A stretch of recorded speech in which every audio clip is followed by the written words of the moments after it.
I'm going to start this video off with my plans for this morning. Now, there's a job I need to do over in Glendale sometime this morning. Now, there's a self-service auto wrecking yard, maybe 3 or 4 miles from this job. So, a friend of mine said, "Hey, while you're over there, would you stop at the wrecking yard?" I said, "Yeah, sure, we can stop." There's a couple of things that he needs. That I've been past this yard a few other times, but I've never actually been in there. So, I'll probably get some video from this yard. I don't know if I'll get any video. I won't get any video from this particular job itself. I may pick a few things in the general area. I may not. Just a lot of stuff I don't cover. It's only if I think something's got to be, slightly interesting. I'll get videos, but I'll probably get something for this yard. I may drag my ghost speeder in there. I may not. Another thing is a conversation I'm having with somebody over on one of Mark Felton's videos. Now this has been um, it's been speculated for the past 80 some years. Now the fate of Adolf Hitler and Eva Braun. Now, I've asked this quite a number of times. What do my viewers think? My viewers think that Hitler ended his life and Eva Braun ended her life, and that the Fuhrer bunker in Berlin, or do you think that Hitler got away? Now, the common theory among the conspiracy theorists is that he got out. That somebody flew him and Eva out of Berlin, on an aircraft. He rode a submarine across the Atlantic. There's 2 or 3 submarines that surfaced in Argentina. They asked for political asylum. Well, what the deal was? Most of the crews that had families in Europe, their families got off the sub, and the ones that didn't have families, and there was a handful of top Nazis that made their way to Argentina, and a couple other. I've covered Joseph Mengele. He died a free man in Brazil. There was a movie roughly made about him, about Joseph Mengele. To me, Joseph Mengele was one of the most evil humans that ever existed. If you search his the information about him. Now, another individual was Bormann, that they had found his skeleton. Well, supposedly they dug it up in the streets of Berlin, and back in the 70s, there was this red clay that you don't find in Berlin, but it is common with somewhere in South America, Bolivia, or Paraguay, or somewhere in there, that they suspected Bormann had actually got away and lived for quite a number of years in South America, and died, and then they shipped his body back. I don't know why they bothered sending his body back to rebury it in Berlin. I don't quite get that. Why they wanted to just leave his body in South America. But while the German government had found it, this is back in 70 something. They had examined it. Yeah, I think they did dental records and said, yeah, that was Bormann. And they flew his body out to sea and dumped it in the ocean. So somebody was doing a bit of CYA. By disposing of his skeleton. I don't quite get. There's a lot of stuff that'll probably be lost to history forever. Now, I had some videos that I made 2 or 3 years ago. Totally fictional story. I titled it "The Roselle Hitler Diaries." Now, the story of Roselle. Well, that's probably Roselle. Something flashed my screen, but I'll cover that later. But anyway, now. As my fictional story went, there were 2 American intelligence agents that made their way to Berlin in '45, and had a plan that they got Hitler and his wife out of Berlin.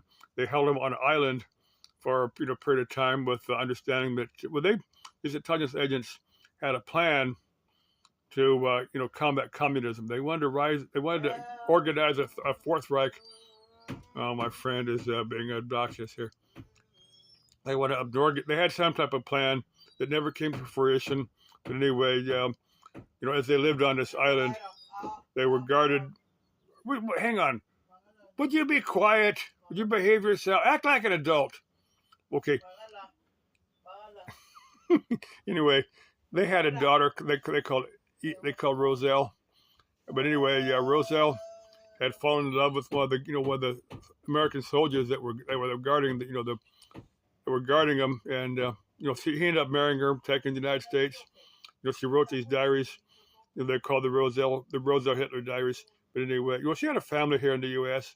and she changed her name from Roselle to Rosalie.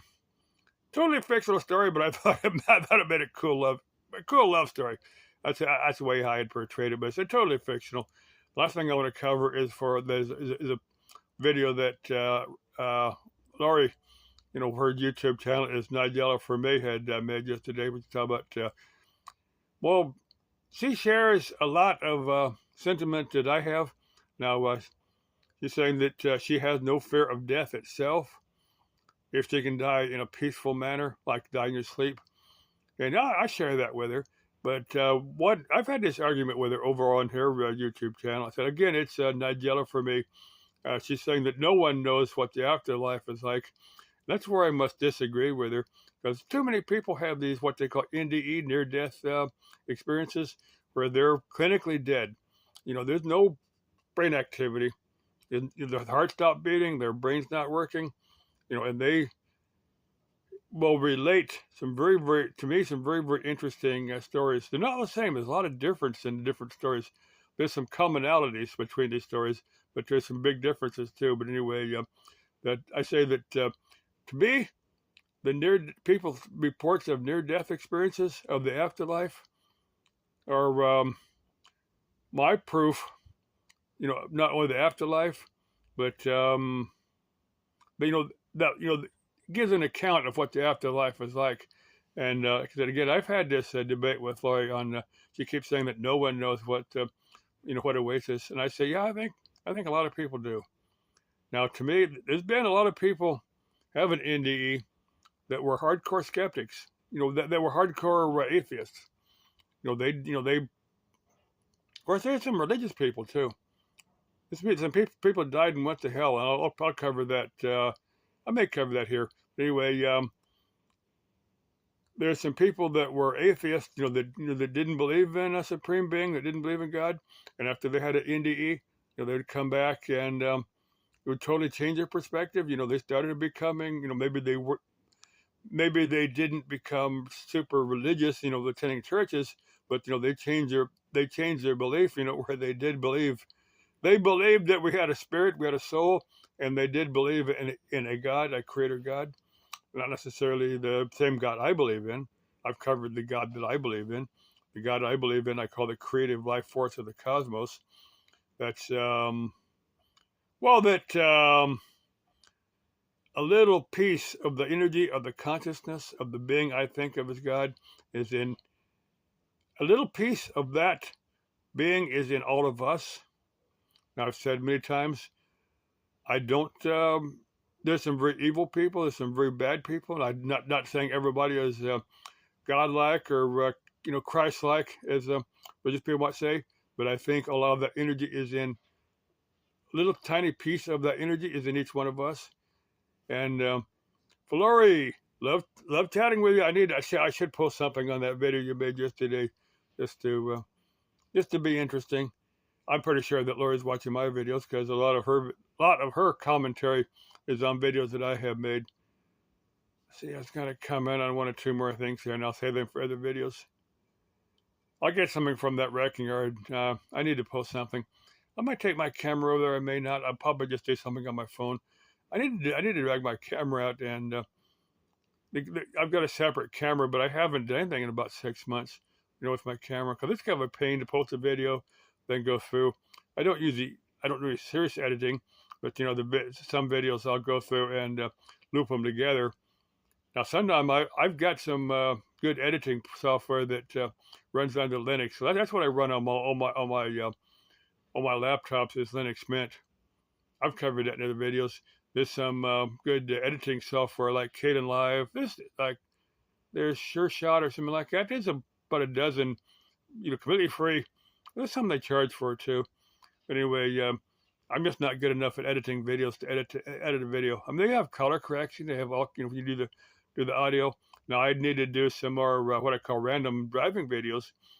I found some copyright-free audio tracks that are about 4 hours long. I was tempted to take, because I've saved I don't know, multiple hours of random driving videos. I thought about making one that was 4 hours long. I just wonder if anybody would sit and watch it for 4 hours. Of just me driving through the streets of the valley. I'm sure somebody would. Anyway, I'll probably just make something on my camera, on my phone rather. People wade through 18 minutes of my videos. I've got some random driving videos that are about 45 minutes. I think I've had but one or two that are close to an hour long, and people watch those. But it's been a couple years since I've made one of those. There are probably people still watching those videos. Okay. I need to put on a t-shirt and get my lazy ass over to that wrecking yard and do that job in Glendale. I may peek in that psychic bookshop again there on Glendale Avenue and rile up the owner of that business, just to be funny. Get into a serious discussion. Of course, the owner may not be there. The owner may be sound asleep. They may sleep till noon. That person does give psychic readings. I kind of got in a debate over. I'm thinking this is probably somebody that's not psychic, not gifted psychic, because I can't say I am either. I have my beliefs, but I can't say I'm psychic or anything like that. Maybe I am, and all of us, when we're kids, our parents say there's no such thing as ghosts, there's no such thing as a spiritual realm, and we believe it. And if we all create our own reality, our own perception of reality, and if we believe something, that's where we manifest. I've covered that before, and I'll cover that again, because that's